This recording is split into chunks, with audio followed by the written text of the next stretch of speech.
आप कल्पना कर सकते हो कि एक महापुरुष जिसको इतना जुल्म सहना पड़ा हो, जिसका बचपन अन्याय, उपेक्षा और उत्पीड़न से बीता हो, जिसने अपनी मां को अपना में अपमानित होते देखा हो, मुझे बताइए ऐसे व्यक्ति को मौका मिल जाए तो हिसाब चुकता करेगा कि नहीं करेगा?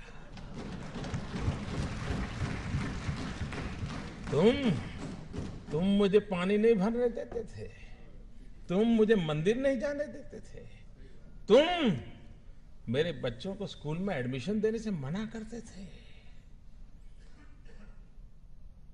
मनुष्य का जो लेवल है ना, वहां ये बहुत स्वाभाविक है। लेकिन जो मानव से कुछ ऊपर है, वो बाबा साहब आंबेडकर थे कि जब उनके हाथ में कलम थी, कोई भी निर्णय करने की ताकत थी। लेकिन आप पूरा संविधान देख लीजिए, पूरी संविधान सभा की डिबेट देख लीजिए, बाबा साहब आंबेडकर की बातों में, वाणी में, शब्द में कहीं कटुता नजर नहीं आती है, कहीं बदले का भाव नजर नहीं आता है। उनका भाव यही रहा। और वो भाव क्या था, मैं अपने शब्दों में कह सकता हूं कि कभी कभार खाना खाते समय दांतों के बीच हमारी जीभ कट जाती है, लेकिन हम दांत तोड़ नहीं देते हैं। क्यों? क्योंकि हमें पता है दांत भी मेरे हैं, जीभ भी मेरी है। बाबा साहब आंबेडकर के लिए सवर्ण भी उनके थे और हमारे दलित, पीड़ित, शोषित भी, दोनों ही उनके लिए बराबर थे।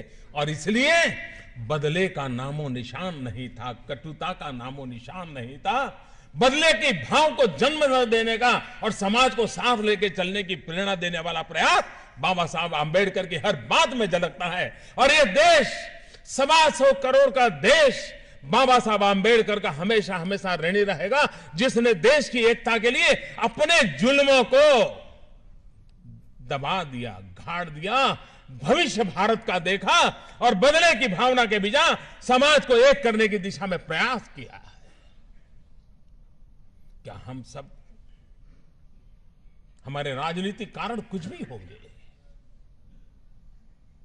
पराजय को झेलना बड़ा मुश्किल होता है, लेकिन उसके बावजूद भी जय और पराजय से भी समाज का जय बहुत बड़ा होता है, राष्ट्र का जय बहुत बड़ा बता होता है। और इसलिए उसके लिए समर्पित होना यह हम सबका दायित्व बनता है।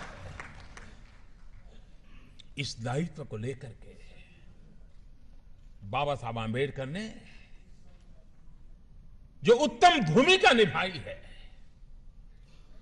राजनीतिक कारणों से इस महापुरुष के योगदान को अगर सही रूप में उनके जीवन काल से लेकर के अब तक अगर हमने प्रस्तुत किया होता, तो आज भी समाज में कहीं कहीं कहीं तनाव नजर आता है, कभी कभी टकराव नजर आता है, कभी कभी खरोच हो जाती है। मैं दावे से कहता हूं, अगर बाबा साहब आंबेडकर को हमने भूला न दिया होता तो ये हाल न हुआ होता। दोस्तों, अगर बाबा साहब आंबेडकर को फिर से एक बार हम उसी भाव के साथ, श्रद्धा के साथ जन सामान्य तक पहुंचाने का प्रयास करेंगे, तो ये जो कमियां है वो कमियां भी दूर हो जाएगी। वो ताकत उस नाम में है, उस काम में है, उस समर्पण में है, उस त्याग में है, उस तपस्या में है, उस महान चीजें जो हमें देकर के गए उसके अंदर पड़ा हुआ है। और उसकी पूर्ति के लिए हम लोगों का प्रयास होना बहुत आवश्यक है।